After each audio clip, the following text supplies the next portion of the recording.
بسم اللہ الرحمن الرحیم۔ آج کا جو موضوع ہے وہ ہے قوم عاد کون تھی اور اس پر کون سا عذاب نازل ہوا۔ یہ قوم عاد جو تھی حضرت ہود علیہ السلام کی قوم تھی۔ اللہ تعالیٰ نے حضرت ہود علیہ السلام کو قوم عاد کی طرف بھیجا، ان کی رہنمائی کے لیے بھیجا، ان کی ہدایت کے لیے بھیجا۔ تو جب حضرت ہود علیہ السلام نے انہیں ایک خدا کی طرف بلایا تو انہوں نے سرکشی کی، انہوں نے ان کو جھٹلا دیا کہ تم کیا اپنے ایک خدا کی تبلیغ کرتے ہو، ہم تو اپنے جو ہمارے آباء و اجداد نے جو جن خدا کو پوچھے ہم ان کو چھوڑ دیں اور تمہارے جو ایک خدا کی پوجا کیوں کریں۔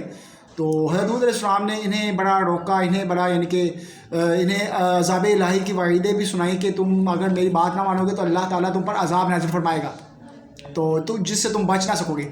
تو ان میں جو تھی نا، یہ حضرت ہود علیہ السلام کی جو قوم تھی، یہ قوم عاد، ان پر یعنی کہ جھلکیوں کا جو عذاب کی جو جھلکیاں سٹارٹ ہو گئیں۔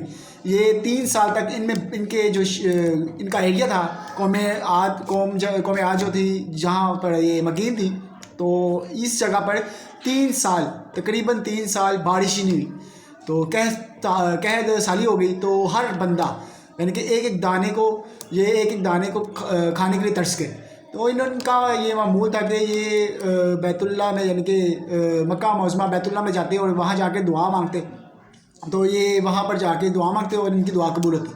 تو یہ اس جگہ پر گئے اور ان میں ایک شخص تھا، مومن تھا، وہ جو اس کا نام تھا مرثد بن سعد۔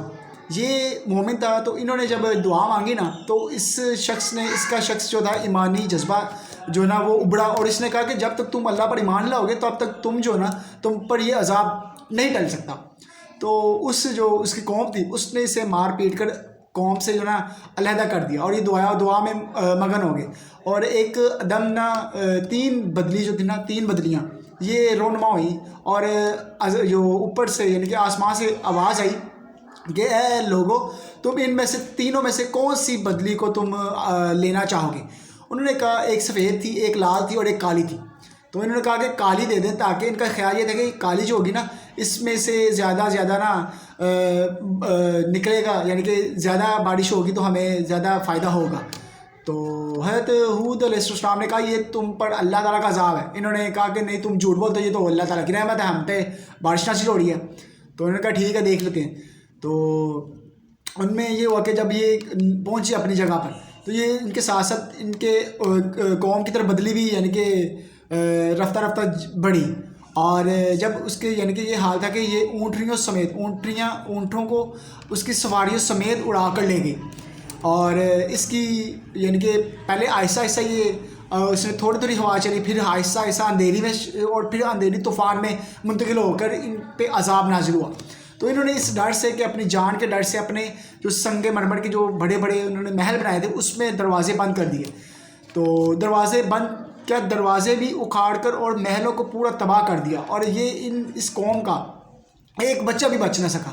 تو آج جو ہے پوری دنیا میں قوم عود کا ایک بندہ بھی، قوم عاد کا ایک بندہ بھی جو ہے نا وہ آج تک موجود نہیں ہے۔ تو ان کا یہ عالم تھا کہ جو درخت تھے نا، وہ جڑوں سمیت ہوا کا یہ حال تھا کہ وہ طوفان اس قدر تیز تھا کہ جو درخت تھے نا اپنی جڑوں سمیت اکھڑ کر ہوا میں بکھر گئے، اور ان کی جو لاشیں تھیں اس طرح بکھری کہ جس طرح کھجورے کے درخت زمین پر پڑے ہوتے ہیں نا، اس طرح ان کی جو ہے نا لاشیں پوری زمین پر بکھر گئی۔ تو اسی دوران اللہ تعالیٰ نے ایک کالے پرندوں کا ایک گول جو تھا نا وہ بھیجا، اور جو ان کی لاشوں کو پکڑ کر سمندر میں پھینک رہا تھا۔ تو اس طرح اللہ تعالیٰ نے ان پر قوم عاد پر، حضرت ہود علیہ السلام کی قوم عاد پر یہ جو ہے نا عذاب نازل کیا۔